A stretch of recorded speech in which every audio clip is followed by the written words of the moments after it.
Chi te ne pane, non te ne riente.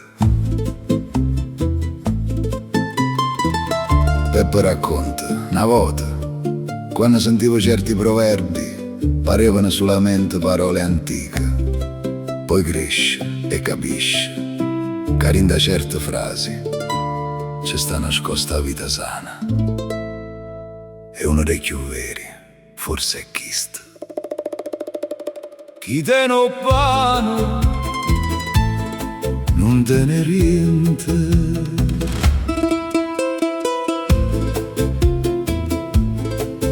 Quanta gente tiene denaro, ma non tiene pace per campare. Chi tiene a casa bella e dentro si sente solitario. C'è chi tiene salute e forza, ma non tiene tempo per guardare. Nu tramonto vicino mare o nu figlio che vuol parlare.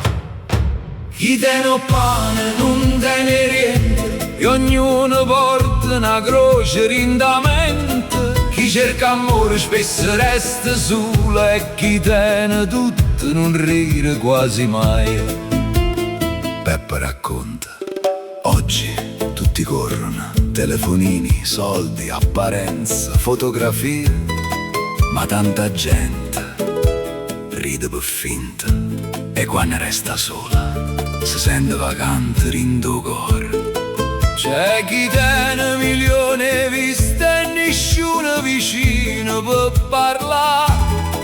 Chi può mangiare tutti i giorni ma non può più masticare. E chi tiene la gioventù vuole essere già più grande, mentre chi ha campato assai volesse tornare guaglione. Chi tiene pane non tiene niente, la felicità non si vende per niente. O tempo passa e ci fa capire che cose più belle non si possono accattare. Peppe racconta,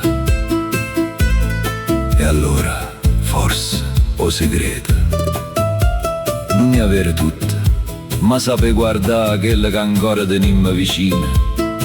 Un sorriso, una voce sincera, una persona che ti va bene. Perché quando capisci questo, forse sei già ricca davvero. Chi tiene pane non tiene niente. Chi tiene pane non tiene niente. Chi tiene pane non tiene niente.